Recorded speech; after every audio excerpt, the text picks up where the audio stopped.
pior do que um mundo de pura selvageria. Por quê? Porque no mundo de pura selvageria, nenhuma organização goza de legitimidade psicossocial para cometer barbáries e crimes. Mas a polícia tem essa legitimação. O Estado tem essa legitimação. E por que o mundo não é tão violento quanto o Mad Max, apesar de ser bem violento? Porque Hobbes errou. Então, antes de entender, antes de se aprofundar nessas questões, vamos entender primeiro o que é a segurança pública. E entender que ela não tem nada a ver com o bem público. A segurança pública precisa, antes de mais nada, ser legitimada eticamente.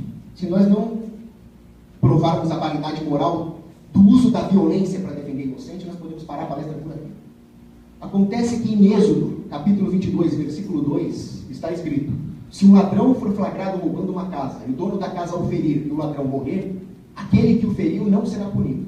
Então as Sagradas Escrituras dão respaldo ao uso da violência em legítima defesa.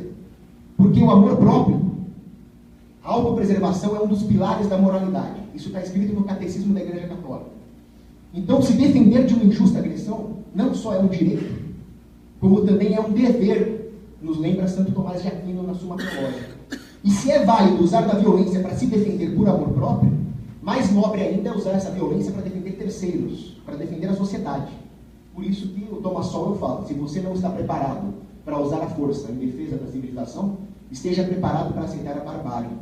O pacifismo é barbárie, o pacifismo é heresia, nos lembra Paulo VI. Porque a consequência lógica do pacifismo é a ditadura dos canalhas. E o estatista é um pacifista, pelo menos em relação à violência do Estado. E o gradualista é outro pacifista em relação à violência do Estado, então ele é outro estatista. Gradualista é estatista na prática. Nós temos que resistir contra a tirania, porque isso é obedecer a Deus, nos lembra Benjamin Franklin. Então, existem canalhas no mundo, dispostos a causar danos intoleráveis. E nós temos que tratar esses canalhas com firmeza, tá ok? Então aqui está legitimada a segurança pública. Agora, como é que nós podemos definir segurança pública? Existe um problema na sociedade, que é o problema da ação hostil. Alguns agentes não vão concordar em tudo, alguém vai perder, alguém vai ganhar. A ação hostil é um ramo da praxeologia. A praxeologia estuda as implicações lógicas da ação humana, né? Ela parte daquele axioma que o homem age. Misa, tenta discordar de mim. Vai, eu estou falando que o homem age. Discorda. Fala que o homem não age. O homem não age. Você acabou de agir. Então, a praxeologia ela vai fazendo essas deduções a priorísticas, né, Porto? E ela vai abrindo várias conclusões. A economia é o ramo mais bem explorado da praxeologia. Ela estuda como o homem aloca recursos escassos no tempo, sob incerteza, mas ela não estuda diretamente como o homem compete com o outro. Ela até estuda como o homem aloca recursos quando existe um agente coercitivo usando de violência criminosa contra ele. E a economia é sobre o socialismo. Mas ela não estuda como o homem luta contra esse agente socialista. Isso é do âmbito da ação hostil. É um ramo da praxeologia que foi estudado muito por Cornelius Kotarbinsky, que é um filósofo polonês. E a ação hostil ocorre toda vez que dois ou mais agentes incorrem em ações propositadas com objetivos mutuamente excludentes. Exemplo, o goleiro e o cobrador de pênalti. O objetivo do cobrador de pênalti é o gol e o do goleiro é evitar o gol. Os dois não podem sair felizes dali. Então, as estratégias deles são análogas à guerra. Vou fingir que vou pular para lá, ou vou bater outra paradinha dele. E a ação hostil ocorre também, por exemplo, na competição empresarial. As empresas querem o mesmo market share. E pode acontecer até entre pessoas que se amam. Um casal de namorados que faz joguinhos, por exemplo, é ação hostil. O caso que nós vamos estudar aqui é um caso particular de ação hostil. É onde existe um agente criminoso que tem como finalidade ou meio a violação de direitos naturais da vítima. Vida, liberdade e propriedade. A vítima, a não ser que ela seja sueca, ela vai querer se defender.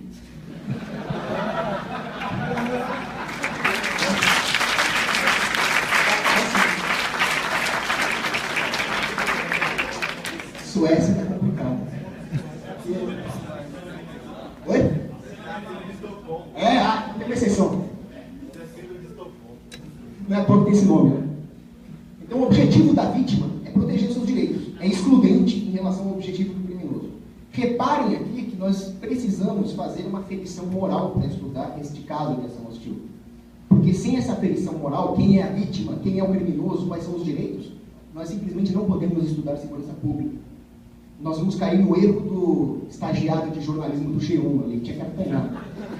O cara escreve assim: homem é baleado em troca de tiros com segurança. A vítima estava assaltando uma loja. Santa Maria, mãe de Deus. A vítima estava assaltando uma loja. O cara me escreve isso. Então aqui nós temos essa distinção moral. E como ninguém aqui é do PSOL, ninguém aqui é Maria do Rosário, nós vamos assumir que estão todos do lado da vítima, não do bandido, certo? Com isso nós definimos 2 tipos de falha moral.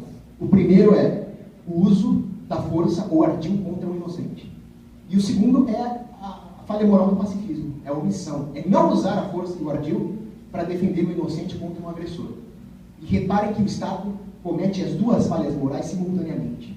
Porque se você é contratado para defender alguém e não defende, você não só se omitiu, como você também defraudou no momento do contrato. Qual é a desculpa que o Estado usa para justificar a sua existência nefasta, podre e imunda? É o contrato social que nem existe.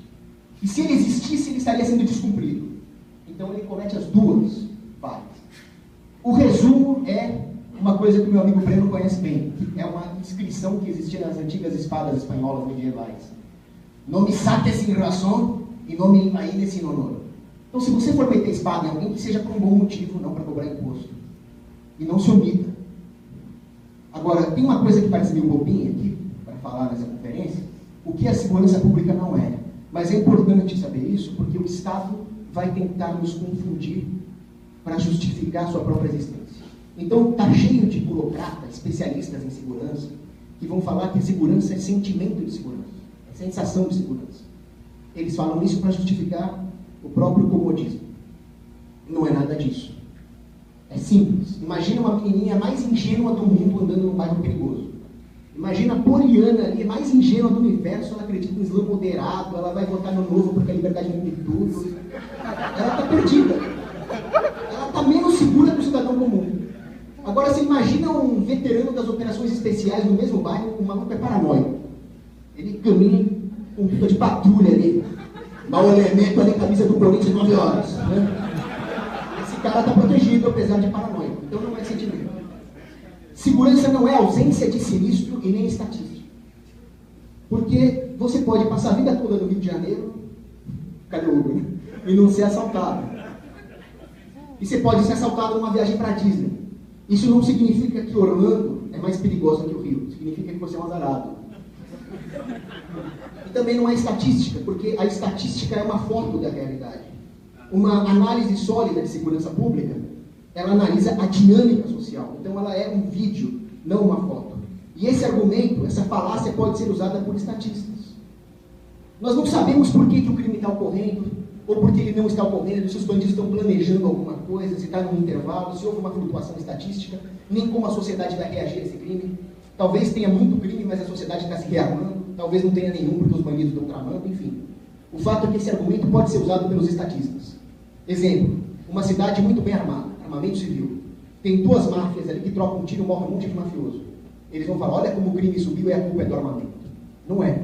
É porque eles tinham uma profissão perigosa, de mafioso. Por isso que eu digo, a segurança pública, apesar dela ter correlação com a segurança individual, ela não é sinônimo. Claro, se os indivíduos não estão protegidos, não existe segurança pública. Mas pode acontecer simplesmente do sujeito ter uma profissão perigosa. Por exemplo, tinha um espião chamado Nicolás Chabrin, que ele nasceu na União Soviética. Aí ele se apaixonou por uma americana, foi para os Estados Unidos e começou a espionar os soviéticos. Aí ele estava lá em Viena, espionando. Os soviéticos, a KGB, descobriu ele, além de traidor, ainda é mangina, né? Matou ele. Isso não significa que Viena é perigosa, não naquela época. É porque ele era um espião, profissão perigosíssima. E aí nós chegamos na parte mais importante. Segurança não é política pública, pelo amor de Deus, é o contrário. A segurança depende de virtudes que são construídas no seio do tecido social, depende da capacidade de cooperação das comunidades, da coesão social, de bases civilizacionais que estão muito além da esfera de qualquer planejador público ou privado. E quando o homem delega isso para um burocrata, ele cria um risco moral, ele está menos seguro. A sua liberdade está menos segura. Então não depositem nenhuma esperança na mão de burocrata, porque ele vai te apunhar lá pelas costas. E como o Kioka bem lembrou, é o mercado que fortalece as virtudes. A política fortalece os vícios. Nós não vamos estar seguros se nós estivermos viciados em delegar alguma coisa que deveria ser da nossa responsabilidade. É da responsabilidade do homem a sua própria segurança e a segurança da sua família, ou buscar alguém eficiente em prover segurança que realmente queira isso, e não o Estado, que vai usar a segurança como desculpa para tirar nossas liberdades. Lembrando sempre de Paine, Thomas Paine, quando ele disse que as piores tiranias são perpetradas em nome das mais nobres causas. Sem dúvida, a segurança é uma causa nobilíssima. E em nome dela, nós estamos perdendo a nossa liberdade. Aí nós vamos para os finalmente aqui. Segurança pública não é police state. Você não vai consegui-la um estado policial entupindo você de câmeras.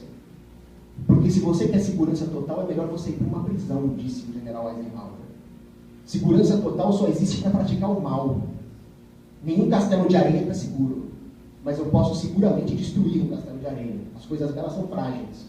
Então nós não temos que buscar a segurança total, ou como os economistas mainstream dizem, maximizar a utilidade da segurança. Isso é balela. A segurança tem que estar num nível razoável para permitir que o homem viva em plenitude, que ele possa buscar a felicidade, the pursuit of happiness, e ser ele mesmo. E não para tirar a aventura da liberdade. Senão não é segurança, é privação. Por isso que eu discordo do Cícero, né? Cícero era um grande pensador romano, mas ele disse uma batatada. Ele disse que a segurança das pessoas deve ser a lei máxima.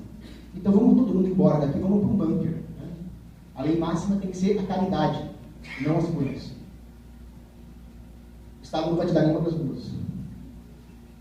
Agora, vamos estudar uma coisa importante que os estatistas usam também.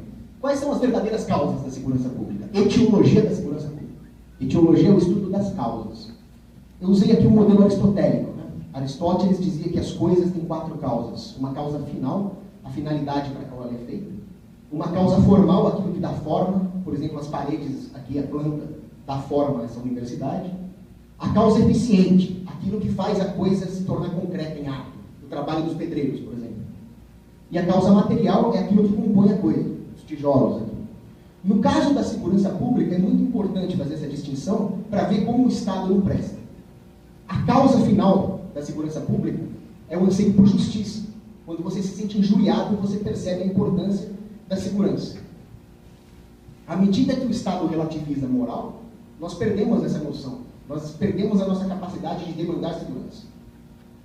A causa formal são os arranjos institucionais. Como os tribunais são dispostos, como os tribunais são pagos, como a polícia é paga, quem a polícia obedece e quem a polícia não obedece. As instituições refletem a cultura, que refletem os afetos. Pensa o seguinte, quem é que está preocupado com a sua segurança? É você? É seus amigos? É sua família? Então, se vocês tiverem autonomia e capacidade material de demandar segurança, nós vamos ter instituições, arranjos, causa formal, que vão refletir essa preferência genuína. Mas e se o Estado pega o seu dinheiro e decide o que fazer com ele? As instituições não vão refletir os afetos ordenados do indivíduo, e sim os vícios do Estado. Então não adianta falar, precisamos de um Estado que cuide da segurança. Isso é a mesma coisa que falar que precisamos de uma raposa que cuide bem do galinheiro. É da natureza da raposa comer galinha, e não proteger galinha. É da natureza do Estado nos deixar com medo e nos oprimir e tirar nossa segurança. Nenhuma instituição saudável vai emergir de um arranjo estatista. Causa eficiente.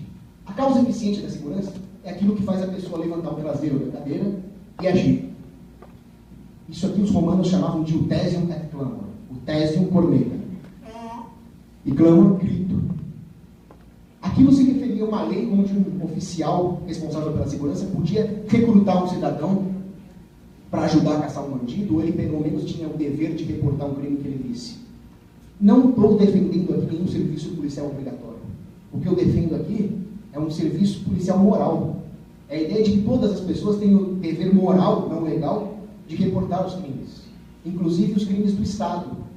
E esse é talvez o objetivo dessa palestra. É fazer com que vocês vejam o absurdo que é a existência de um Estado, o absurdo moral, e gritem, e toquem a corneta contra ele.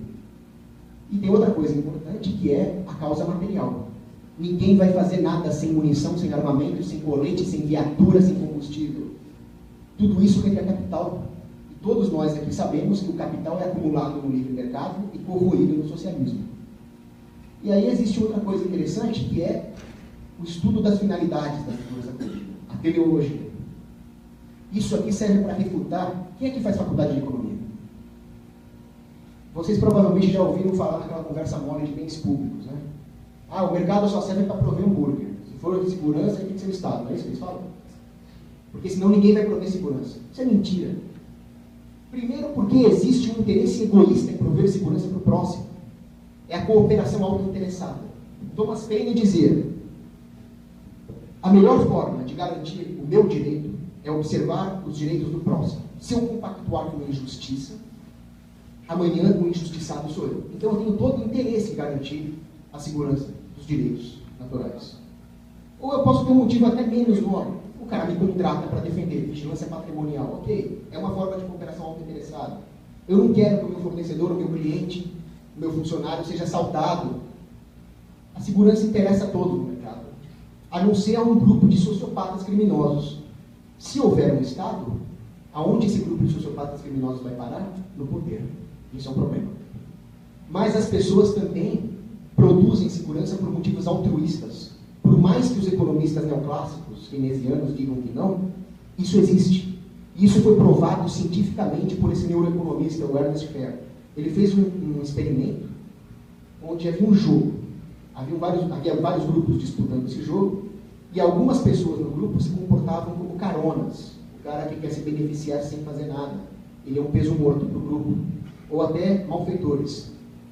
Alguém tinha que puni-los. Só que punir custa. E punir na vida real também custa. O sujeito vai se arriscar a tomar um tiro, vai se arriscar a apanhar. Então a punição é algo que representa um benefício difuso social, mas que custa para o indivíduo que vai punir o malfeitor. Ainda assim, houve punição. A chamada punição altruística contra o malfeitor. Sabe por quê?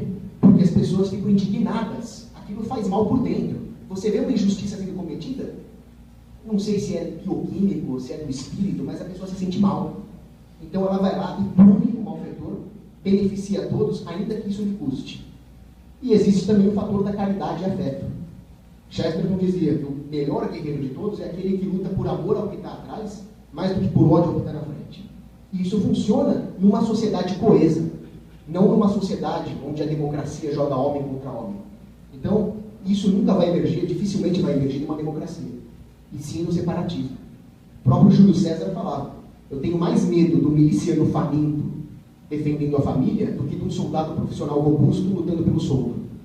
No final, nós podemos definir a segurança pública como o desempenho de uma sociedade em manter resguardadas de ameaças a capacidade dos seus membros de exercer seus interesses legítimos. Se você só está seguro porque você está trancafiado em casa, isso não é segurança real. Isso é segurança ilusória, que é o que o Estado te vende. Agora nós vamos ver por que o Estado... Bora aprender. Será que os gradualistas aprendem a rejeitar o Estado primeiro ou aprendem a mexer nisso? Existe uma contradição hobbesiana que nós vamos estudar. Mas antes de entender essa contradição, nós temos que entender que o Estado está sempre mentindo. Como saber se o Estado está mentindo? Se ele estiver mexendo a boca. Então Nietzsche dizia: o governo é o mais frio dos monstros. Mente friamente. Eu sou o povo. Tudo que o governo diz é mentira e tudo que ele tem foi roubado. Mas isso é muito fácil de entender. Ainda assim as pessoas caem nessa mentira. E elas falam que a vontade do Estado representa a vontade do povo. Se isso fosse verdade, nós sofreríamos do caso mais grave de masoquismo da história psiquiátrica. Certo? O único que tinha direito de... O único que tinha moral para falar L'Estat c'est moi, o Estado sou eu, era Luís XIV. Agora, vem um norme, um eleitorzinho, escravo da Rede Globo, corno, que não consegue controlar nem o casamento dele, com aquela cara de mocorongo do Isinobre, e vem falar: não, eu sou o Estado faz a minha vontade. Te enxerga, rapaz. Então não é nada disso. E o Estado nunca vai fazer nada de bom, bem intencionado, porque ele não precisa fazer isso. Tem um escritor francês que escreveu a lenda do rei Pausones. Era Pierre Louis o nome dele. O rei Pausones era um rei que promulgou uma única lei no reino dele. Ele falou: olha, não prejudiquem ninguém, e fora isso, façam o que vocês quiserem. O primeiro libertário do mundo. Eu diria que não. Eu diria que é improvável que o rei, aos olhos, seguisse a própria lei. Porque ele é rei. Quem explicar isso é Platão. Platão conta sobre o anel de Giges, né? É um anel que foi achado por um pastor. E quem vestisse o anel ficaria invisível. Aí o pastor, que legal, vou olhar as mulheres lá tomando banho. Aí depois ele começou a passar a mão nas mulheres, depois ele começou a roubar, depois ele começou a matar. Porque é muita tentação. Nós não somos fortes o suficiente para poder estar imunes à punição. Isso um pastor, que era originalmente gente boa. Imagina um Estado que atrai psicopatas pela sua própria natureza e que ele tem algo melhor que o anel de Giges. Ele tem monopólio da justiça e da segurança. Jesus. Como é que você vai confiar num cara desse? Então o Estado vai sempre te oprimir. Ele quer o monopólio da defesa, mas o monopólio da defesa é uma contradição, como explica o Walter Block. O monopólio da defesa alega o quê? Que ele vai defender a sua propriedade privada. Mas se ele é um monopólio, ele vai usar a força para impedir a concorrência de mercado. Isso só pode ser feito violando a propriedade privada. E ele só pode se financiar por impostos, ou seja, espoliação da propriedade privada. Então ele não é um defensor de propriedade privada, e sim o seu violador contumaz. Acabou.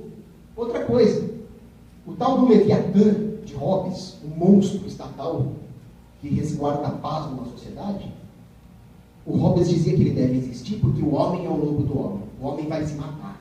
Então o homem não pode ser livre. Nós temos que cercear a liberdade do homem em troca de segurança. Agora a pergunta que eu faço é a seguinte: quem é que vigia o Leviatã? É o nome desse módulo, né? Tem um tal de Zenão de Sítio, um grego. Não é o Zenão de Eleia, lá da tartaruga. Quem faz exatas aí deve conhecer o paradoxo de Zenão da tartaruguinha que larga na frente do Aquiles e ganha do Aquiles. Né? Não é esse. O paradoxo que ele acabou inventando sem querer, esse Zenão de Sítio, é porque ele tinha um empregado, um servo. E um dia o empregado roubou ele. Aí ele pegou o chicote para bater no empregado, e o empregado falou: você não pode me bater. E ele, que era filósofo, falou: por quê?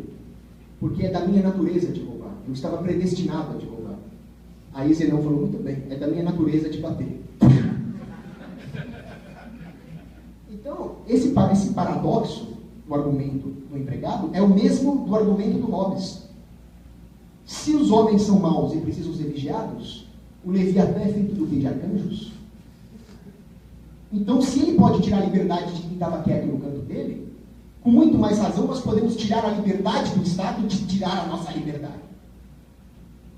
Nenhum Hobbesiano aguenta isso. E, finalmente, a ciência econômica nos mostra que a polícia estatal é uma antipolícia. Primeiro, pelo seguinte, como o Gustavo de Molinari demonstra nesse livro, da produção de segurança, as empresas são criadas para atender os interesses do consumidor, não do produtor, a não ser que ele seja um monopolista coercitivo. Se houver um monopólio, como é o caso do Estado, ela vai atender aos próprios interesses, e não do consumidor, porque o consumidor não manda nada. Ele é obrigado a financiar o sistema. Isso é ridículo. E lembre-se que o Estado não está nem um pouco interessado em coibir o crime. Como nos lembra o Freud, se o Estado coíbe algum crime, não é porque ele condena moralmente ou porque ele gosta de vocês, é porque ele quer controlar e monopolizar esse crime. Outra coisa, o próprio Molinari nos lembra: todo monopólio tende à guerra, e a guerra nos deixa inseguros. Porque, como o Quioca disse, nós vivemos em fazendas humanas. Eu quero expandir o tamanho da minha fazenda. Eu quero controlar mais territórios, mais população. E o custo de brigar com outro monopolista, eu posso socializar com o meu gado. Nós.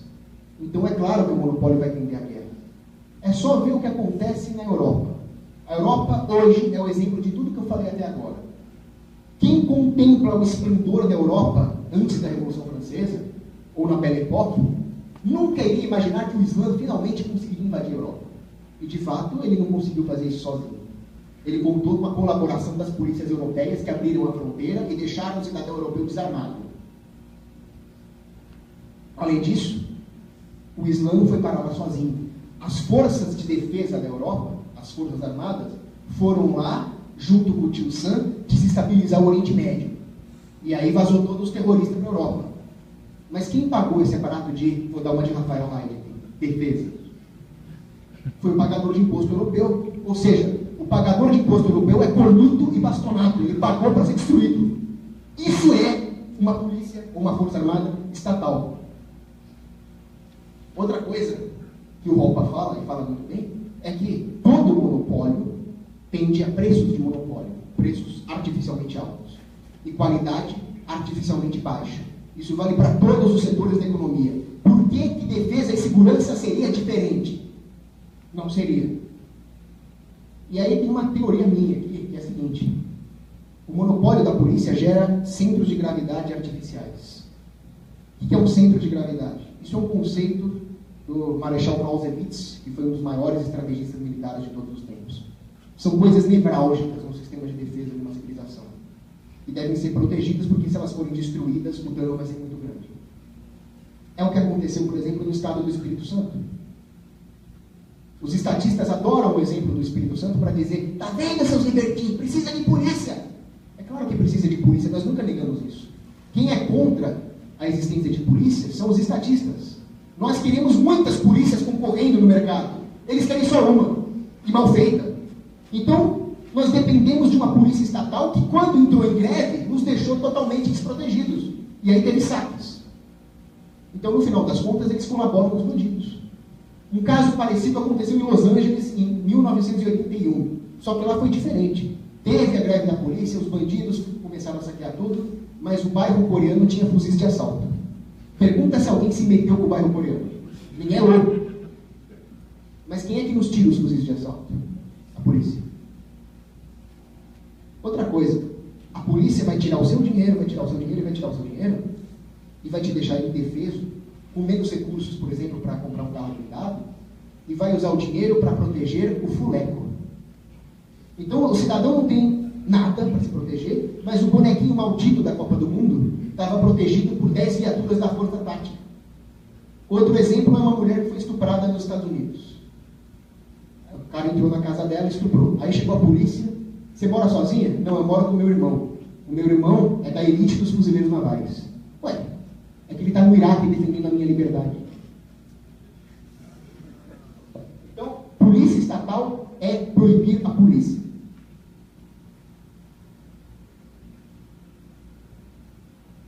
Não foi dessa vez. Agora, como muito bem disse o Quioca, posso fazer desse slide um complemento, né? A polícia não é ineficiente. Como o Estado não é ineficiente. A polícia faz muito bem o seu serviço. Aquilo que ela se presta a fazer. Aquilo que quem paga a polícia quer que ela faça. E o que vocês acham que é essa foto aqui? Aqui tem 2 cidadãos pesadamente armados do Comando de Operações Táticas da Polícia Federal. O cara aqui está com uma M4. Carabina usada pelos Navy fucking SEALs. O outro está com uma .40, arma de guerra.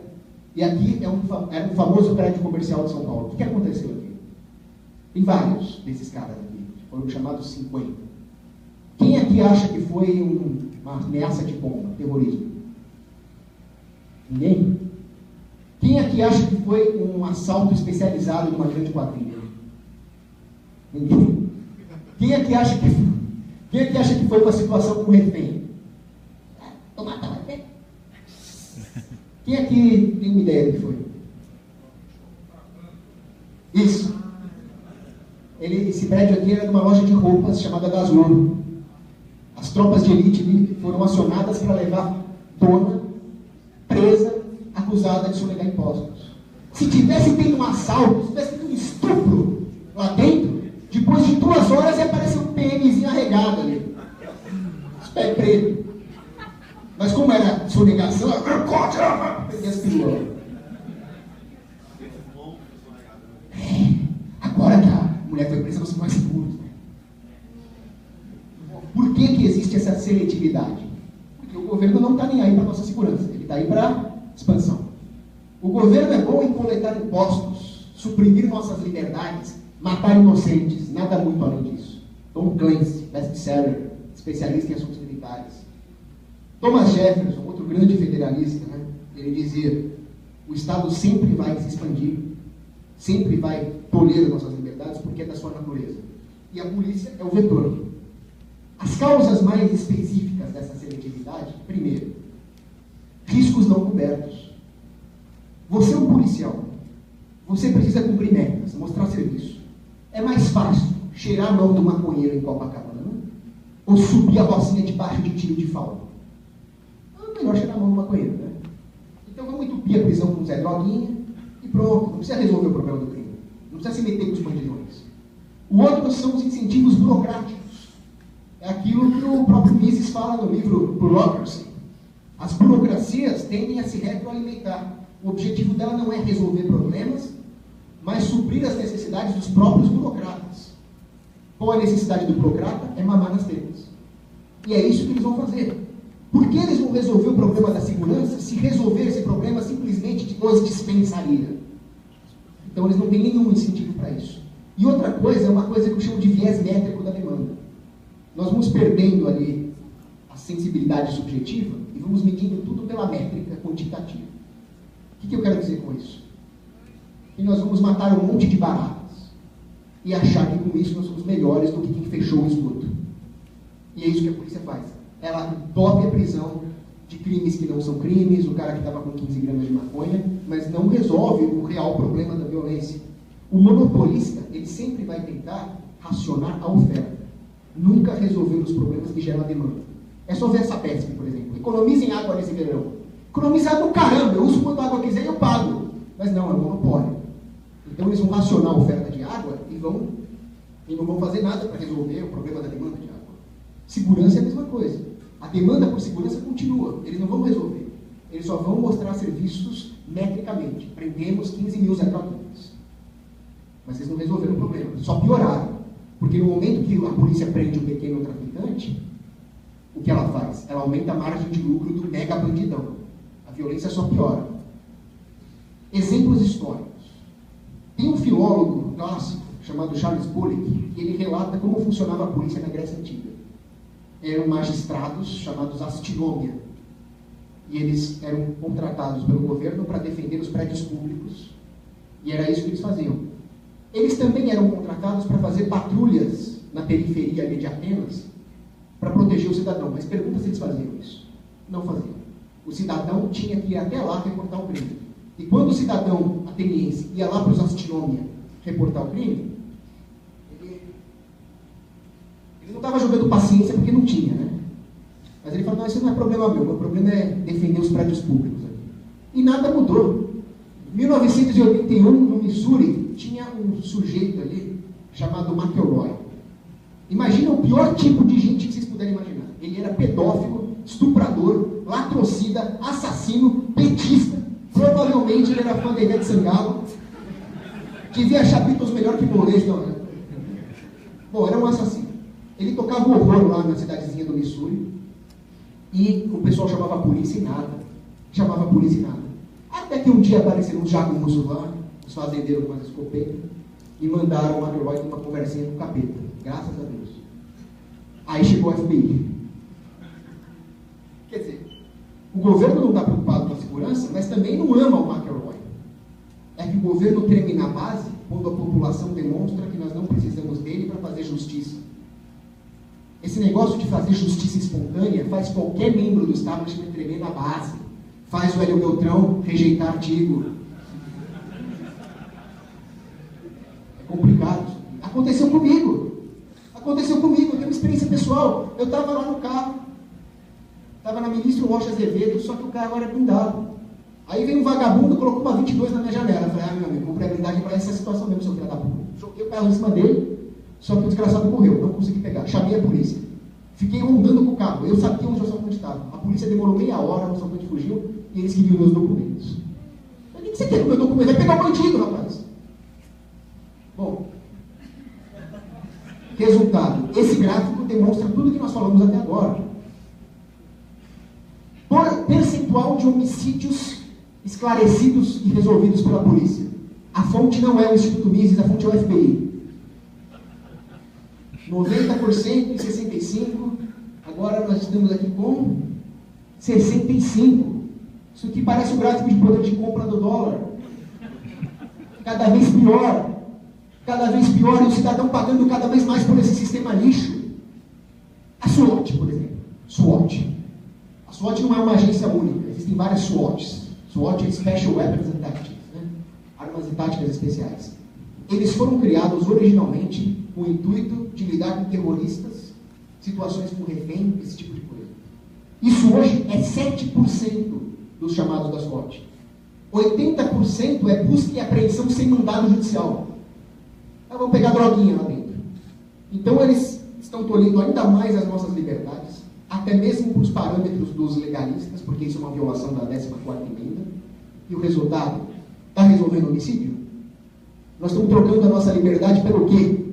Por isso, bem que o Benjamin Franklin dizia, quem troca liberdades essenciais por segurança temporária não merece nenhuma e vai perder as duas. E está perdendo as duas e é bem feito, seus estatistas. Eu avisei. O problema, todo problema repousa na ideia do juspositivismo. E o juspositivismo contaminou o pensamento castrense.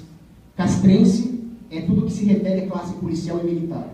Vem de Castro. Castro eram pequenos castelos ali em Portugal e abrigavam, acampavam a tropa. Por isso castrense. O juspositivismo é o seguinte. É intuitivo que nós temos direitos naturais. Nós temos direitos como a vida, liberdade, propriedade e acabou. Isso é intrínseco à nossa natureza. Você pode achar que isso deriva da nossa capacidade racional ou da nossa criação divina, mas o fato é que nós temos direitos naturais. Isso vinha do pensamento escolástico, por exemplo, mas isso também é uma tradição mais antiga ainda, clássica, grega, romana. Aí veio o iluminismo, o maldito iluminismo, que acabou com a metafísica. Nós perdemos a noção do transcendente. E isso abriu o caminho para a ideia de que um homem com uma caneta maldita na mão pode definir quais direitos você tem e quais direitos você não tem. Olha o poder descomunal que a teoria juspositivista concentra na mão de uma elite de governantes. Tudo porque o iluminismo nos fez abandonar a metafísica, ou até antes do nominalismo, né? Mas o fato é que sem metafísica, como disse o Papa São João Paulo II, nós perdemos uma referência de verdades morais absolutas que dão segurança às relações humanas. Sem isso, nós realmente estamos no mundo de Mad Max. E este relativismo moral é explorado por uma elite. E essa elite faz com que esse pensamento penetre em todas as camadas. E é crítico quando esse pensamento falacioso e moral penetra na classe militar. Eles não têm direito de fazer isso. Se vocês forem pensar, o juspositivismo falha na sua própria lógica. Eles dizem que não há direito senão aquele explicitamente anotado no papel. Mas me fale uma coisa. Qual é a lei positiva escrita que diz que nós temos que obedecer leis positivas e escritas? Isso não existe. Você vai cair num loop infinito.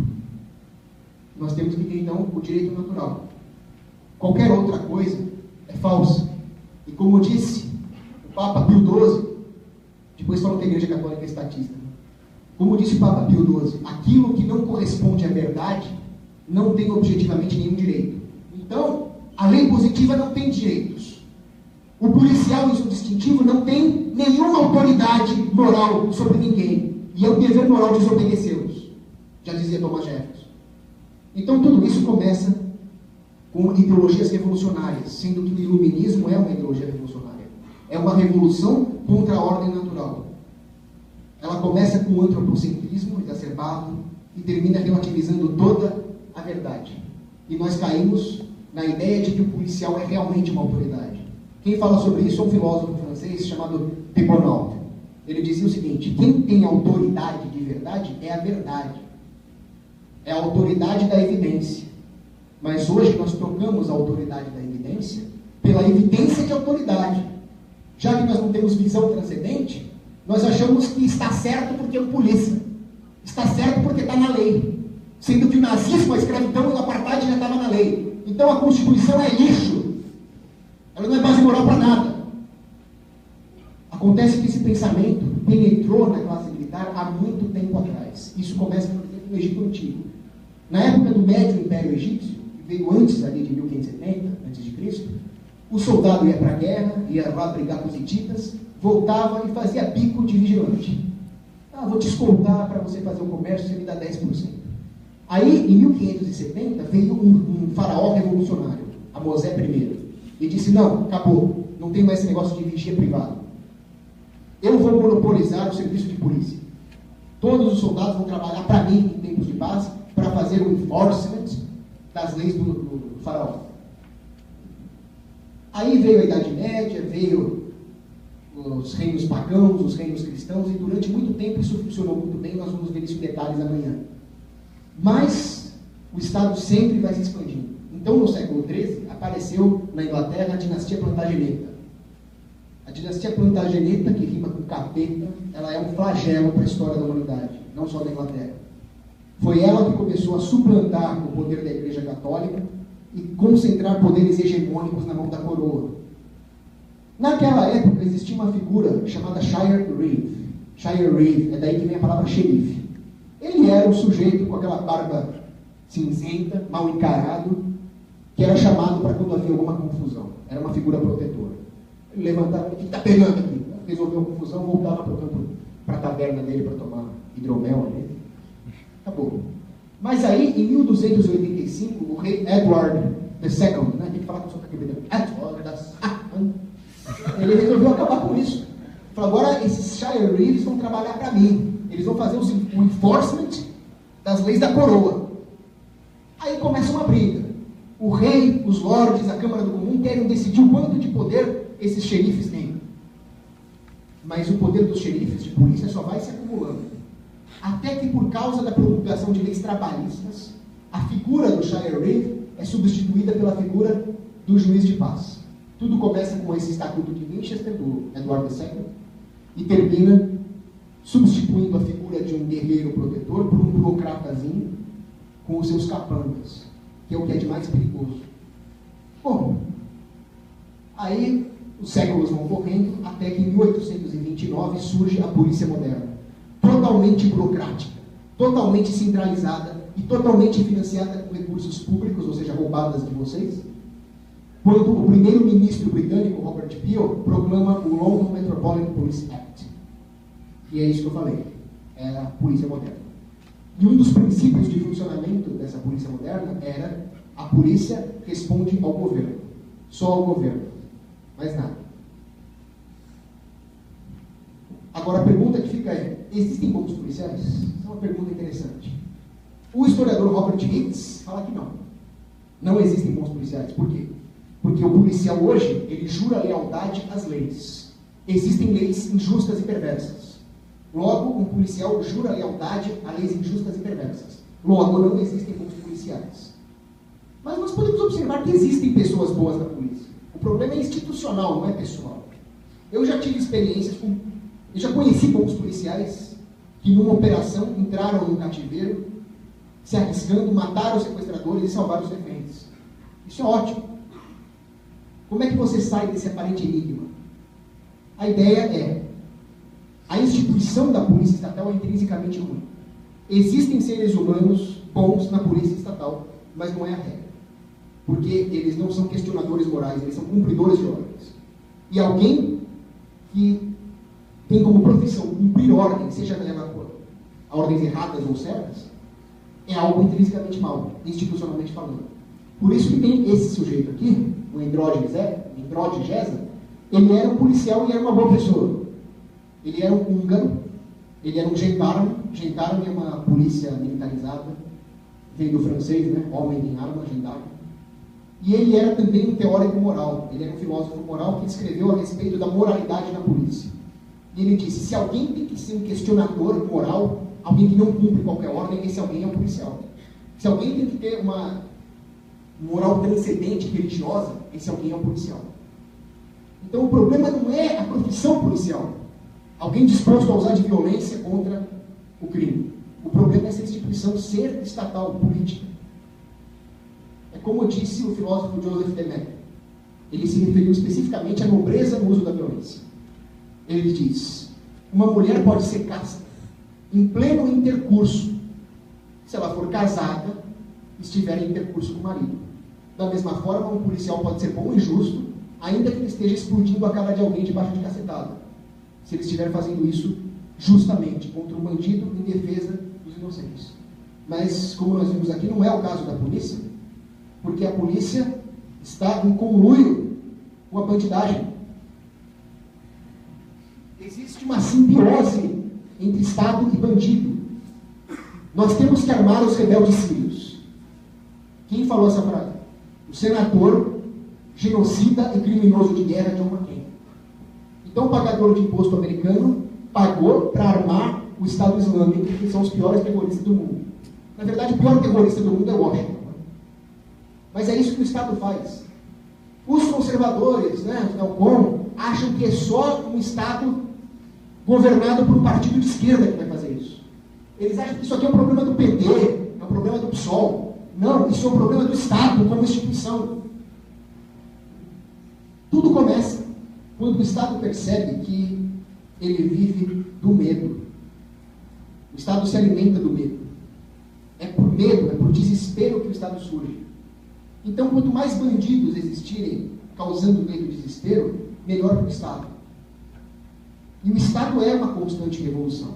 Ele é um constante atentado contra a ordem natural. A humanidade precede o Estado.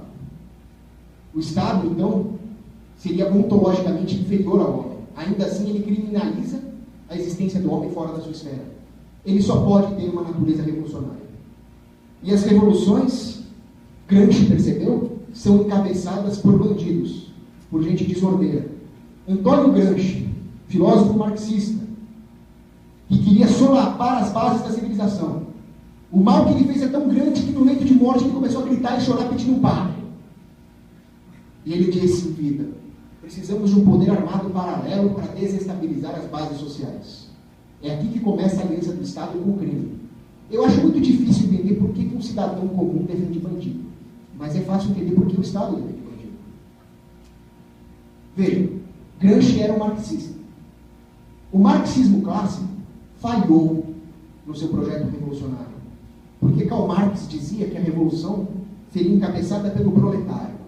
O proletário fabril, o operário, o campesino, porque ele tem virtudes, ele trabalha, ele está cansado de ser explorado pela burguesia e pela mais-valia. Mas ele disse que existia uma classe chamada lumpenproletariado, que eram pobres desprovidos de virtudes, mendigos, cafetões, saltimbancos e até os velhinhos que tocam realejo ali na rua. E eles falam: esses caras são aliados da burguesia. Quando teve a eleição de Luiz Napoleão na França, Marx falou: olha, o Luiz Napoleão, através das suas sociedades beneficentes, ficou dando Bolsa Família para o lumpenproletariado. E eles votaram no Luiz Napoleão. Mas o Marx errou. Porque o proletariado virtuoso, o operário, o campesino, ele quer se integrar ao virtuoso sistema de mercado e alimentar sua família. Ele não é revolucionário. Não tem ninguém mais conservador do que um operário, do que um camponês, do que um pipoqueiro. Vai falar que tem 200 gêneros por cada vez. O cara vai falar: tá me estranhando? É aí que entra a maldita escola de Frankfurt. A escola de Frankfurt percebeu que para destruir o Ocidente era preciso ir além, era preciso se sofisticar. Então, um dos seus fundadores, o Willy Gunzenberg, percebeu que o Marx errou de proletariado. E ele errou de lumpenproletariado. Ele percebeu que o verdadeiro lumpenproletariado não é o mendigo, mas é o bandido, é o terrorista, é o pedófilo, é o sequestrador. Esse cara que vai encabeçar a revolução. Então ele disse: precisamos desses marginais para corromper o Ocidente a ponto de fazê-lo feder. E o amiguinho dele, um poeta francês comunista também, Louis Aragon, disse o seguinte: precisamos subsidiar o crime para fazer nascer o germe do mal-estar social. A intenção dos caras é maligna. Mas teve um cara na escola de Frankfurt que foi além. Ele é um gênio do mal.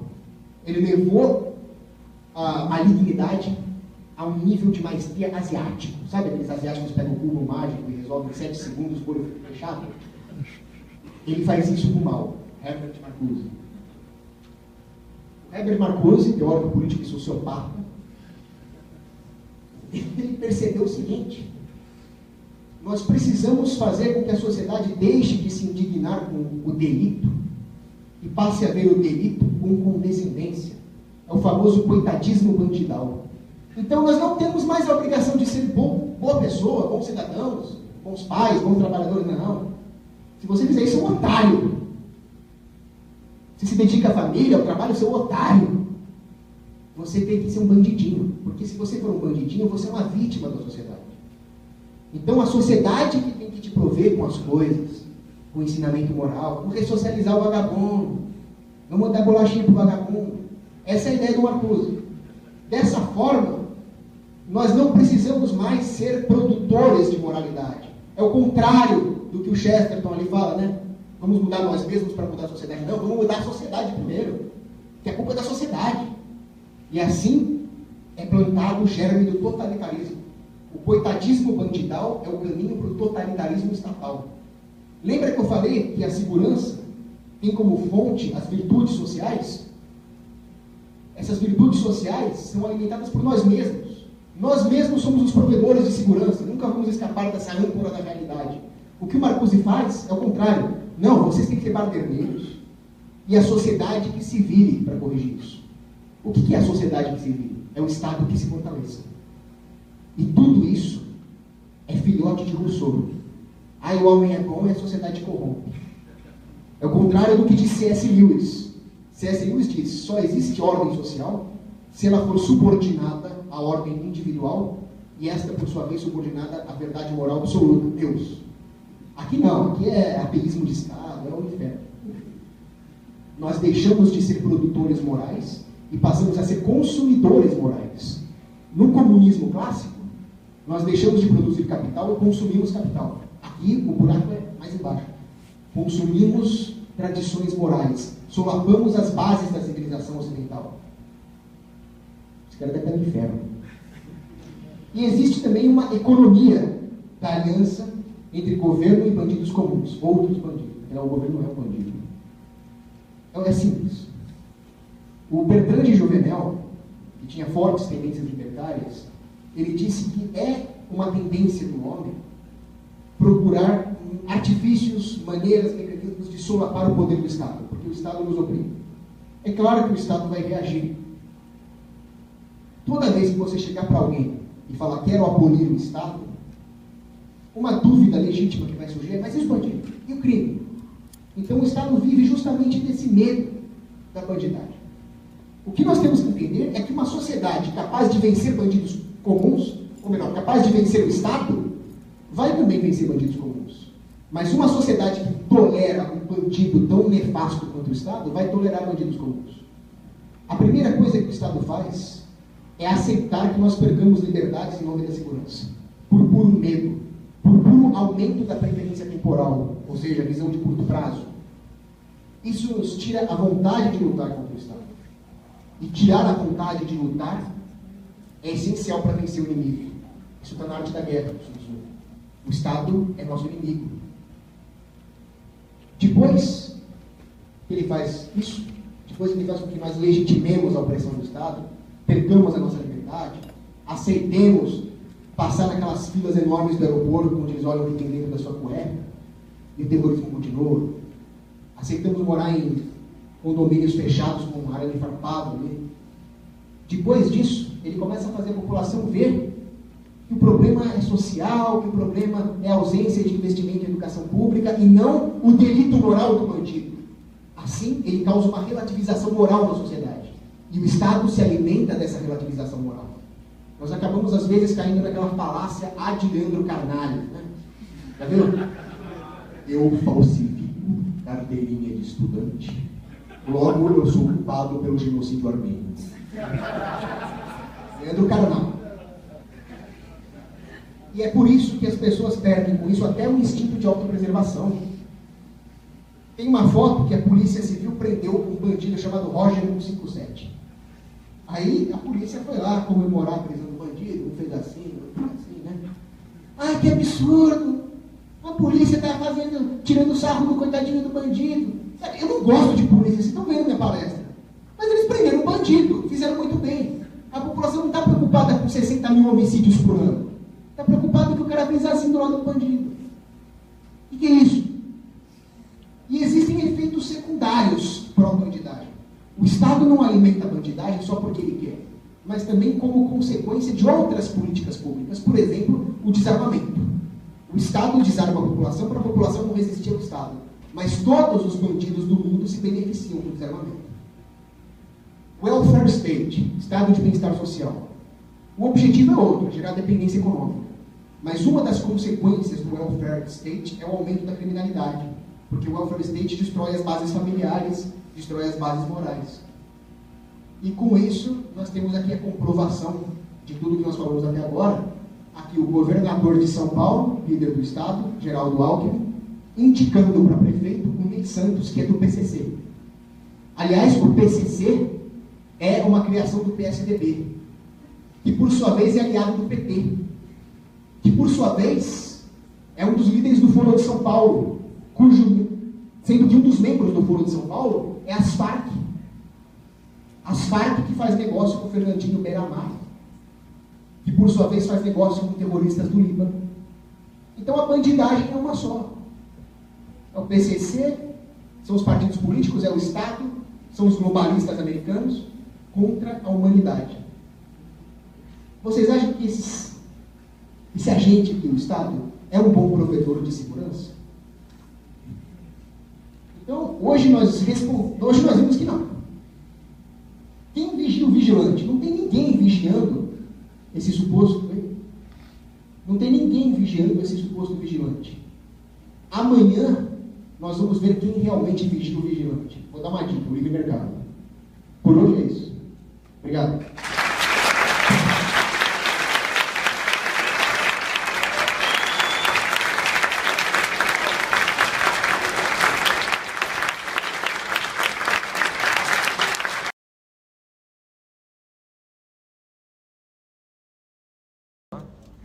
Mas aí você vai fazer, vai ter um armamento melhor que o Estado, você vai ter porta-aviões, você vai ter caças. A ideia é a seguinte: existem canhões. Os canhões decidem na mão de quem vai estar a propriedade. Mas para onde os canhões apontam? Os canhões são apontados pela ideia moral. Se nós tivermos a ideia de que o Estado é fonte de moral só porque ele escreveu uma lei, os canhões vão continuar apontados para nós. Se nós tivermos a ideia de que o indivíduo tem direito de viver fora das égides do Estado, nós podemos, de alguma forma, combinando ações pacíficas, agoristas, militares, de sabotagem, de homeschooling, enfim, todo o nosso aparato intelectual, físico e moral, recapturar os canhões da sociedade. Eu sei que é difícil, eu sei que parece um longínquo. Na verdade, para mim isso não é nem tão relevante, o que importa é defender a ideia correta e salvar minha alma. Mas é possível, porque a guerra não acabou. Todos esses casos aqui foram batalhas perdidas, mas nós estamos na guerra. Vamos continuar lutando hoje. Obrigado.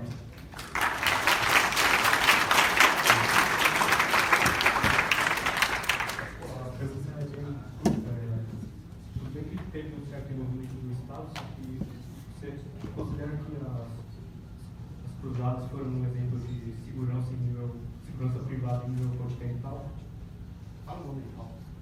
Matheus Guedes. Tá, Matheus Guedes pergunta o seguinte: se as cruzadas foram um exemplo de segurança privada? Achei estranho você não citar elas em nenhum momento. Bem lembrado. As cruzadas, para quem não sabe, foi um movimento que começou na Europa. Quem começou com isso foi o Papa Urbano II. E os muçulmanos já dominavam a Europa quando as cruzadas começaram há 400 anos. Desde o século IX, talvez antes. E os muçulmanos cometiam todo tipo de barbárie na Europa. Eles tinham um enorme comércio de escravos ali. Os mercadores muçulmanos berberes escravizavam europeus cristãos no Mediterrâneo, vendiam no mercado de escravos no norte da África, estupraram as mulheres, conquistaram a Península Ibérica. Só não entraram na França naquela época, porque naquela época a francesa era cabra-homem, para marcar a mão deles. Mas a situação estava insustentável. Até que o Papa Urbano II disse: esta é a vontade de Deus, Deus volte, vamos começar uma cruzada. E o pessoal partiu para a cruzada. Não é um exemplo de exército anarcocapitalista, mas é um exemplo, sim, de ordem espontânea. Porque o que cada guerreiro cruzado ganharia com isso? Ele não estava sendo financiado diretamente por uma União Europeia que lhe pagasse. Os vários reinos, como agentes pulverizados, financiaram um exército capaz de expulsar os muçulmanos da Europa. Embora fossem estados, eram micro-reinos. Esses micro-reinos poderiam muito bem ser free riders. Vai lá você, eu fico aqui. Mas todos foram. Existia um componente religioso, é claro, eles queriam salvar a alma também, mas o importante é que era ordem espontânea, não era Estado. São Bernardo de Claraval até falava, né? Matar muçulmano ou para o céu. E deu certo. Ah, não deu certo porque depois os muçulmanos invadiram Jerusalém de novo. Tudo bem, mas a Europa foi salva durante um bom tempo. Não é o exemplo perfeito, mas é um bom exemplo.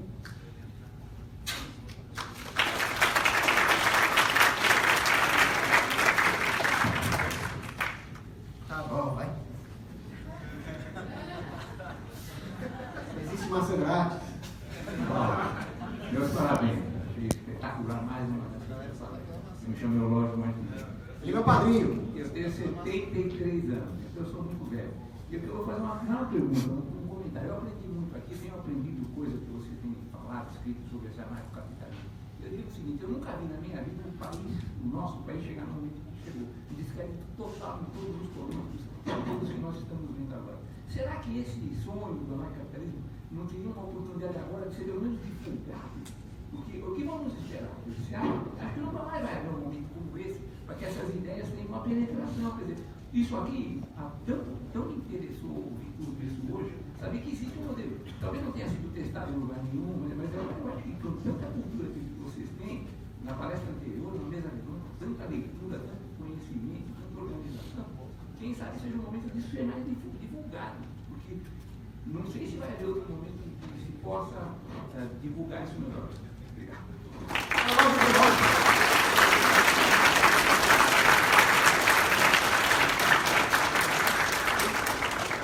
Só comentando, quando a Dilma foi reeleita, eu cheguei em casa assim, ó, porque eu sabia que muito libertário ia nascer ali. Meu pai queria me bater. Eu não culpo, né? Mas era uma hora de aproveitar o momento. Era a hora de falar em separatismo, por exemplo. Não era a hora de proibir artigo separatista no Instituto Mises, né? Começa com L e termina com Beltrão. Bom, Morier aqui, eu de novo, caizado, com o microfone na mão. Antes de fazer a pergunta, que é a dúvida mesmo, só esclarecer aqui que, enfim, eu estou meio indignado porque eu fui impedido de tomar banho de manhã. Cheguei lá na rua, tinha um poste deitado, né? Diz que foi um vagabundo ali que bateu a Hyundai, sei lá, roubada aí, uma perseguição policial. Mas agora, parafraseando o vídeo, regozije-se com o resultado, o vagabundo rodou.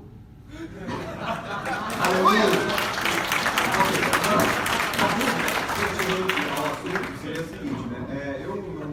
Numa das minhas pirações, né, vamos dizer assim, eu fiquei imaginando, tá, tudo bem, se o contingente, vamos dizer, dos policiais aqui do estado de São Paulo, né, se eles deixassem de ser do estado, se a população, numa transição da noite para o dia, contratasse esses policiais. Aí eu estou imaginando aquela ideia que você falou do Ceausescu, né, que de repente o policial, vira para o governo. Ele passa a defender efetivamente a população, ele defende quem o paga, né? Só que aí eu estava com uma dúvida com relação ao armamento civil. O armamento civil ele tende a diminuir a necessidade do contingente de policial, né? Porque hoje existe uma demanda por segurança e não por policiais, certo? É diferente a coisa. Como que ficaria esse, entre aspas, excedente desse contingente se ele fosse contratado, porém, no segundo momento, a população se armasse efetivamente? Por isso que existem bombeiros e extintores de incêndio. Então, existiria agências de segurança e o cidadão teria a sua arma e eles se complementam. Sim, mas a questão é do excedente. Vamos dizer, hoje tem cerca de 100 mil policiais. Vamos dizer que esses 100 mil são uma força de trabalho que foi contratada efetivamente pela população, no primeiro momento. Agora, no segundo momento, a população está armada. Então, a demanda por policiais contratados diminuiu. O que seria desse excedente aí, né? Classificados. haveria um downsizing no setor. Eles poderiam fazer outra coisa, poderiam fazer filiação, poderiam ser instrutor de paintball. Mas é importante pensar que a economia, uma economia saudável, é aquela que cuida empregos. Os empregos não são mais necessários porque a sociedade já produz aquilo com menos energia. E os recursos humanos vão continuar sendo sempre o recurso mais escasso do mundo.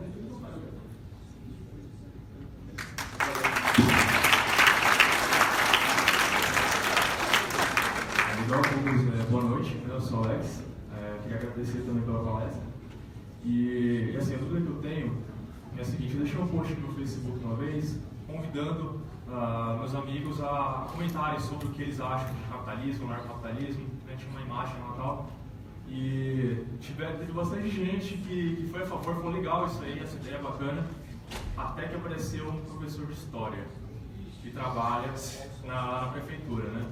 E o cara jogou uma parte de argumentos, assim, eu sabia que tudo aquilo estava errado, tudo aquilo era ladainha, mas eu não tinha capacidade de argumentar com aquilo, sabe? Eu não sabia onde encontrar os argumentos corretos, né? Aí eu ouvindo a palestra e falei, caramba, se eu tivesse o conhecimento que o Poucos têm, eu conseguiria deitar ele fácil, assim, né? E eu queria saber, assim, a esquerda tem vários cursos de esquerdagem, né? Nando Moura está aí com um curso de conservadorismo dele. Eu quero saber quando é que vai ter. Eu quero saber quando é que vai sair o curso de libertarianismo do Paulo Poucos aí.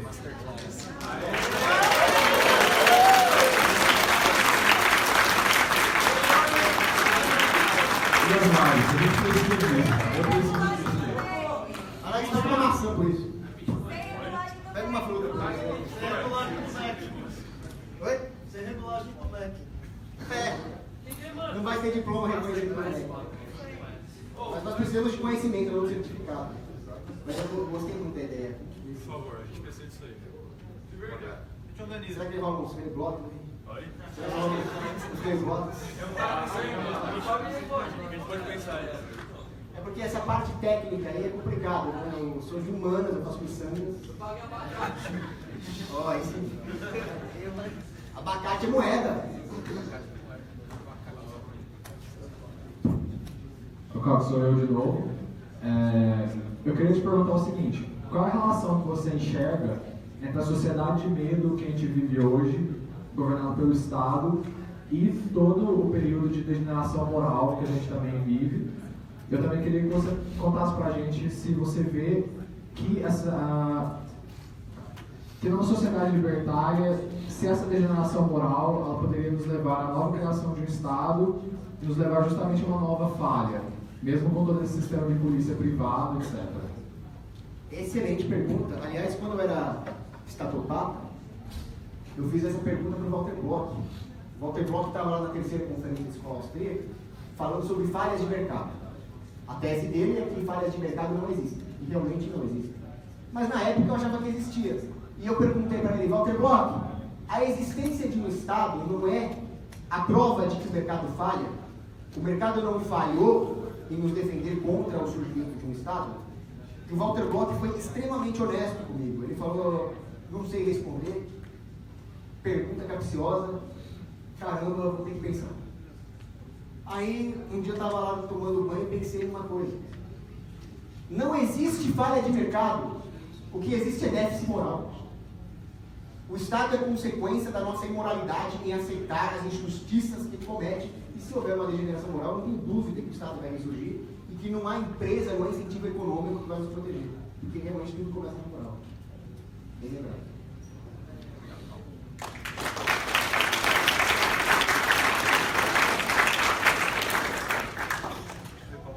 Parabéns. Obrigado. Pessoal, quando vocês forem fazer pergunta, fala o nome e sobrenome aí, pra vocês ficarem à moda. João Carvalhosa. João Carvalhosa. João Carvalhosa. Minha dúvida é em relação à questão de quanto o café pode influenciar o desejo do homem de boa moral e que tem realmente desejo de proteger sua família e se armar para isso. E o que um Papa, que realmente é um bunda mole, pode influenciar no déficit moral nesse âmbito? Acabei de me confessar Agora eu vou ter que confessar que eu vou falar mal do Papa de novo. Esse Papa que nós temos aqui, ele é um teste de pureza na terra. Para falar o mínimo. Mas realmente, isso foi abordado ontem, o amor próprio é um pilar da moralidade, o amor pela família é um pilar fundamental da moralidade. E quem ama defende.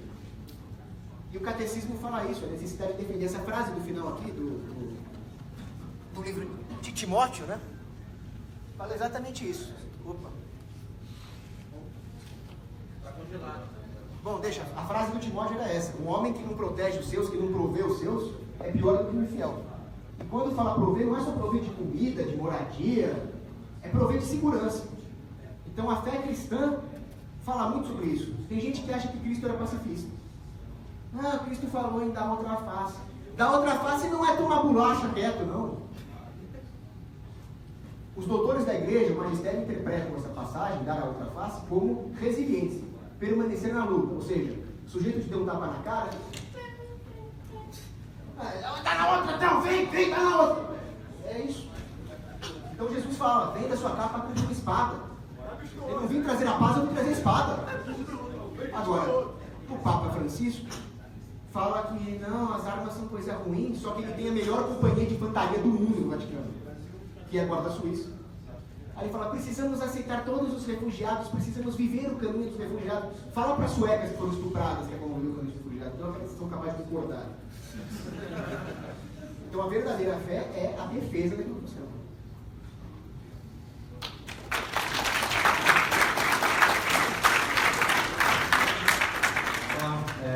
Olá, Marcos. Acho que eu sou o único que vai fazer uma pergunta que desafia um pouco a sua linha de pensamento. Tanto você quanto outros aqui criticaram completamente gradualistas ou a linha de pensamento do gradualismo. Mas eu tenho uma dúvida. Como você fala muito, por exemplo, de que a gente tem que fazer a própria segurança, se preocupar com isso. E um bloqueio claro para isso é a impossibilidade de nós termos armas de forma fácil, né? Como você vê a possibilidade de que alguém que se elege, alguém que tem um pensamento libertário, passar uma emenda que cria o secundamento nos Estados Unidos, aqui no Brasil, possibilitando todo mundo se armar? E outras coisas nesse sentido, como redução de impostos via mudança de lei também. Eu acredito que isso seria um ganho para a gente, tanto financeiro quanto de proteção. Como que você vê isso? Você acha que é impossível? O que você acha disso? Eu não tenho dúvida que se entrar um político que libere as armas, isso vai ser um ganho. Eu não tenho dúvida que se chegar o Bolsonaro lá e falar, agora está liberado o armamento para todo mundo aqui, tá vendo? Eu não tenho dúvida que isso vai ser bom. Isso não significa que você vai virar bolsominion, não significa que você vai idolatrar o inimigo.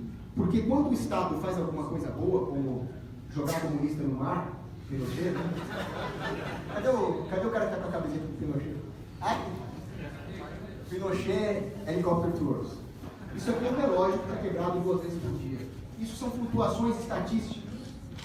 Essas flutuações estatísticas não chegam nem a ser uma compensação para o dano que o Estado causa, para torpeza moral inerente à própria existência do Estado. Então, se o Estado, por acaso, apresentar uma flutuação estatística, entrou um político ali meio fora de controle, o establishment acabou falhando ali, o Trump foi eleito, liberou as armas, aproveita isso, compra suas armas, estoca a munição, mas não é por isso que você vai justificar o Estado, não é por isso que você vai aprovar a política. Você vai ter a seguinte postura: o meu inimigo cometeu um erro e eu vou aproveitar. Enfim, ele continua sendo seu inimigo. Essa é a postura.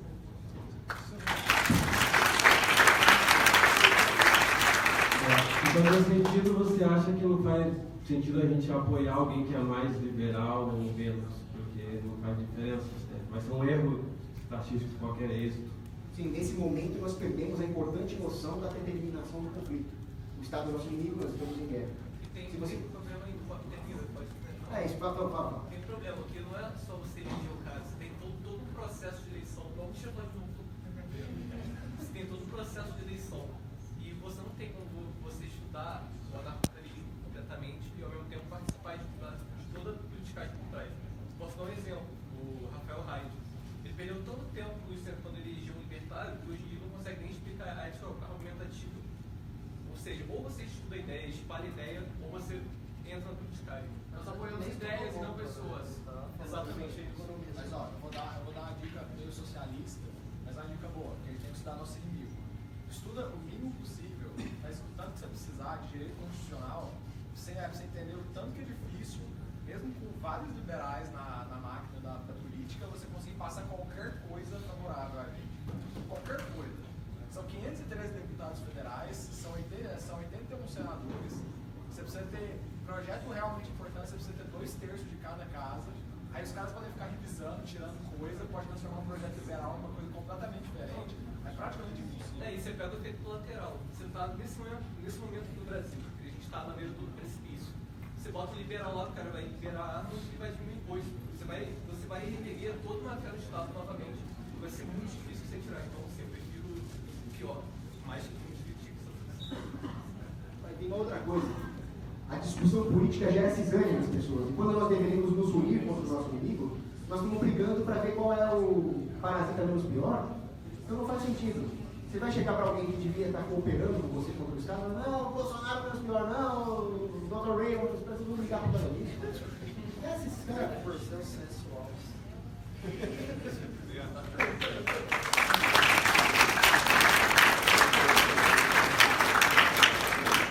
Muito boa noite, eu sou Breno Siviero. Queria dizer a vocês o seguinte: grandes movimentos exitosos da história começaram dessa maneira que vocês estão começando. Eu queria cumprimentá-los todos e todas por tornarem real essa primeira conferência anarcocapitalista. Parabéns.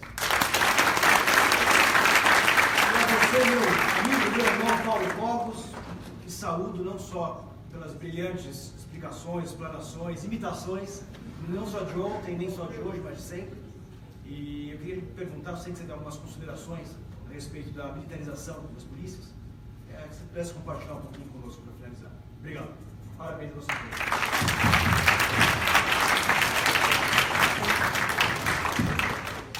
Essa é uma dúvida interessante, né? Nós, libertários, devemos defender o quê? As esquerdas são contra a militarização da polícia. Vamos concordar com a esquerda? Não. Vamos ser a favor da esquerda, né? Pode. Se você sair da maçonaria, pega duas. Senão não pega nenhuma. Então a esquerda fala, não, tem que militarizar a polícia, bando de fascistas, bando de cães de guarda da burguesia. Né? Vamos concordar com eles? Ou vamos querer militarizar a polícia, aumentar o poder do nosso inimigo? Ficamos num enigma, ficamos num conúndulo. Esse conúndulo existe porque é onde nós vamos cair, uma conversa de loucos, toda vez que não existe propriedade privada. Só a propriedade privada racionaliza o debate. Vou dar um exemplo, lei antifumo. Você tem direito de fumar na sua propriedade privada? Tem. Você tem direito de não respirar fumaça tóxica? Também tem. E aí, proíbe ou não proíbe o cigarro numa balada? É fácil sair desse enigma. Propriedade privada. O dono da balada decide, se você não quiser ir lá, você não vai, acabou. Sim. E com a militarização da polícia é a mesma coisa. Uma sociedade mais riponga pode preferir uma polícia mais do modelo seu guarda, ali, barrigudinho, comendo coxinha. Já uma sociedade mais barra pesada pode preferir o modelo Judge Dredd. This is not a negotiation, this is a judgment. Os dois modelos poderiam conviver. Então, não caia na armadilha de debater com alguém que não aceita a única solução razoável, que é a propriedade privada, a privatização da polícia. Fora disso, nós estamos numa conversa de loucos. Por outro lado, o problema é real, o Estado existe, o problema existe. Então, uma milícia local, uma polícia local e às vezes até um exército local podem ser uma forma de evitar a nulificação das soberanias locais. Por exemplo, o exército da Polônia é uma defesa que a Polônia tem contra a tirania da União Europeia. Por outro lado, é o mesmo exército da Polônia que impõe regulações da União Europeia em cima do polonês. Como é que você sai disso? Precisamos pensar em uma pirâmide. O ideal seria que os exércitos da União Europeia, da ONU, fossem veganos tomadores de soja armados com canivete. Enquanto que o guarda da sua rua fosse o soldado universal, o mandarim. Esse seria o modelo de uma pirâmide. Esse modelo nunca vai existir na vida real. Mas o mercado vai tender a isso. O mercado vai tender a, vou usar um termo feminista aqui, empoderar o consumidor local. Enquanto o Estado vai tender a inverter a pirâmide. Nós vamos acabar com nada no nível local e um exército mundial. Medo, né? Ou o exército da União Europeia, que está muito próximo. Aquela vagabunda da ministra da Defesa da Alemanha, a Van der Leyen, nenhuma mulher é vagabunda! A Van der Leyen, ela queria fazer um exército da União Europeia. Essas coisas que nós temos que entender. Então, a resposta... tropa de pacificação da ONU também. Uhum. Os capacetes azuis ali são o que é de pior no mundo. O que eles fazem com os povos que eles invadem? Por isso que, com todo respeito ao Rodrigo Souza, eu acho que ele cometeu um erro. Ele falou que o Japão está seguro porque tem tropas americanas. Não, ele só está dependente e vulnerável. Cogos, Arthur aqui, eu queria aproveitar para te fazer uma pergunta rápida, já que você estava tocando no assunto de segurança. Na real, é uma coisa que acho que dos assuntos, né, é o que eu tenho mais dificuldade de enxergar, que é em relação às ruas privadas, né, locais privados. Ruas eu acho até mais fácil, mas quando a gente estava olhando, estava até conversando com o Neymar hoje no almoço, de locais, né, ditos públicos, por exemplo, praias, né, espaços públicos, como se daria, de repente, uma coisa mais futura, assim, uma segurança privada, como se definiria o apropriador original ali, daquele local ali, como é que poderia ser feito isso? Se você acredita em locais coletivos, que é difícil, é diferente da gente falar de coletividade, são locais coletivos. Por exemplo, fui numa viagem recente com a minha namorada e tinha um local lá que era uma cachoeira, que era dentro de uma propriedade, né, cercada e tal, só que o pessoal já estava acostumado, entrava ali, eu até fiquei no início meio preocupado, falei, pô, tô invadindo a propriedade do cara, mas tinha um cuidador lá, todo mundo entrava, fazia uso da cachoeira lá, né, da região, e saía, não tinha problema nenhum. Eu queria saber um pouco sobre essa questão de locais privados, assim, o que você tem a dizer sobre isso, o que você estudou, de repente, fazer esse paralelo com a segurança aí. Obrigado. Obrigado, Arthur. Só uma coisa, eu acabei de lembrar de uma... Geralmente o organizador ainda faz uma pergunta, pô, vou dar uma maçã aqui, e o outro é pro seu pai. O Cogos, Se não for seu pai, você não estaria aqui. o Arthur merece abacate também. Boa, Misa. Só uma coisa que eu lembrei da pergunta... abacate é do meu pai, né? Ele te completou.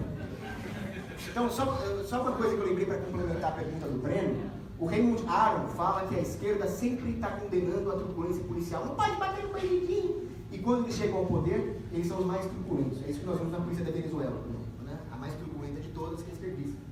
Agora, a sua pergunta é interessante porque ela nos mostra a necessidade de privatizar, de enclausurar uma comunidade. Então, tem uma cidade lá no México que se chama Aguascalientes. Aguascalientes é uma das cidades mais seguras do México, do mundo, num país que é extremamente violento. Porque elas se cercaram e criaram a polícia da cidade. Não é o modelo perfeito, não é uma empresa municipal, mas é descentralizado. E quanto mais descentralizado for, mais autonomia existe para o cidadão. Porque se eu não gostar do arranjo onde eu vivo, eu ando 5 quilômetros e mudo de lugar. Agora, se existe uma polícia mundial, eu vou mudar para onde? Para Marte? Então, os locais, quanto menores forem, quanto mais eles forem apropriados de uma maneira que não vai ser perfeita, mas vai ser próxima do justo, mais autonomia o cidadão vai ter para mudar de lugar, para escolher o melhor lugar, e assim o mercado vai se adaptando. Por isso que eu diria que no livre mercado, condomínios, que hoje são democráticos, com comissões de condomínio no inferno, tenderiam a ser mais ou menos uma narco-monarquia. Eles iam ter um rei, um duque, uma elite natural, que vão administrar esse condomínio de forma a perpetuar a riqueza da sua dinastia. Por isso eles vão tentar atender os interesses do consumidor. O Ropa fala sobre isso, a superioridade da monarquia em relação à democracia. Como é que vai apropriar, por exemplo, uma cachoeira, um recurso natural sem dono? Geralmente eu não vejo ninguém brigando na praia por causa de cachoeira. Simplesmente uma comunidade que viva no local e que crie melhoramentos ali e que tome para si a missão de bem administrar e cobre para isso uma taxa voluntária, ou cobre aluguel das barraquinhas, ela vai se tornar a dona do lugar por direito. E ela vai concorrer com todos os outros. Não vai haver, se não existir a legitimação da violação da propriedade privada, dificilmente vai haver algum incentivo para ter guerra entre esses proprietários. Pelo contrário, coisa vai se fragmentar cada vez mais porque novas elites surgirão. E assim seria um caminho para a paz, não seria perfeito, mas seria melhor do que hoje.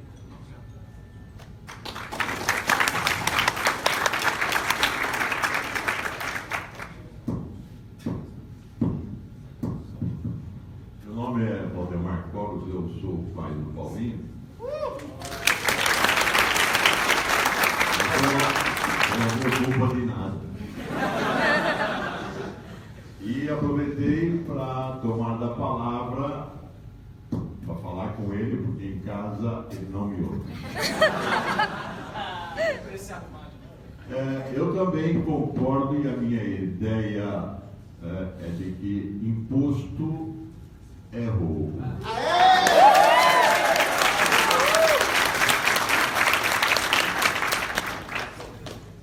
É proibido o indivíduo criar provas contra si mesmo. Todo mundo conhece esta frase. O sujeito não pode produzir provas contra si mesmo. E eu queria saber a opinião dos anarcocapitalistas em relação à declaração de imposto de renda. Se isso não é uma contradição. Obrigado.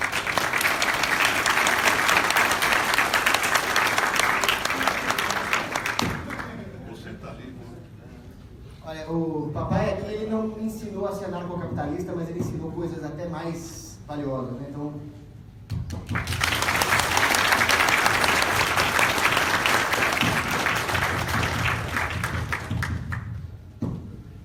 Declaração de imposto de renda é uma coisa que o cara que inventou, ele veio parar no prefeito de Pedrinha. Mas ele falava que, olha, eu entendo de física quântica, entendo de relatividade, entendo desses paranauê todo, mas eu não consigo entender o imposto de renda, porque você é punido por prestar serviço para a sociedade. E você é escravizado, né? A escravidão não acabou com a princesa Isabel, porque o governo, ele não contente em te roubar, ele fala, agora você vai me ajudar a te roubar. Você vai preencher esse...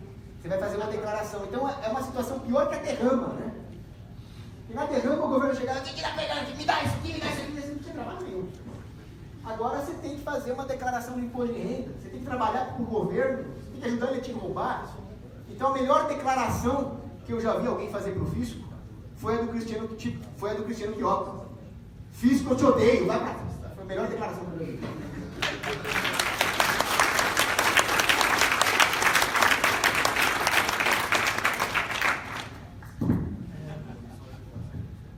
Meu nome é Hugo e aproveitando que você está falando do assunto, queria fazer uma pergunta. E as lives? Eu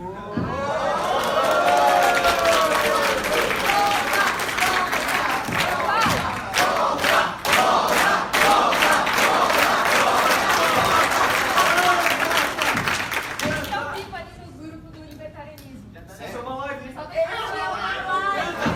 As lives voltaram. Eu tinha certeza que você perguntaria do Arthur.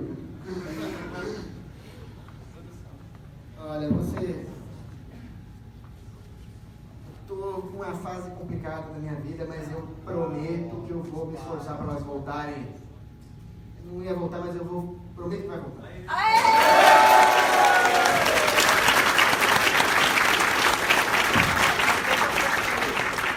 E agora você manda um salve pro grupo.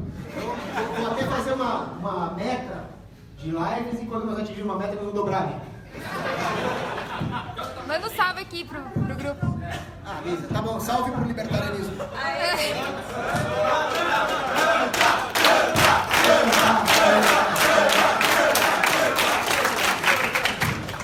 Posso terceirizar?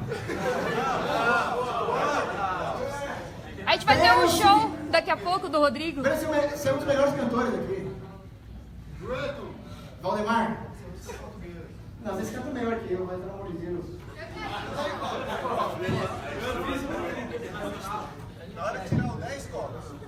Na hora do 10, por favor. Canta a União Soviética. Isso.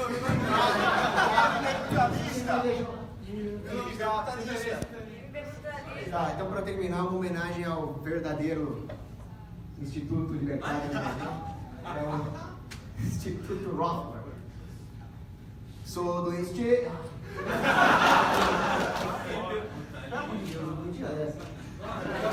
Sou do Instituto Rothbard brutalista, que na luta se põe pelo purismo. O ideal de liberdade ele conquista e rejeita com força o fusionismo. Rejeitamos do establishment qualquer figurão, levantamos monarquistas com a argumentação. A política é nossa ciência, portanto não pode ser refutada. A escola de Chicago é uma indecência. Walter é um assalto à mão armada. Em eleições aprendi a ninguém eleger. E bradar mais do que nunca vai dobrar. É hora de se exceder. Tem a parte do Hélio. Rejeitamos as verbas do Edson. Oi? Rejeitamos as verbas do Edson. Tô em Assunção. Bem lembrado. É isso aí, vai.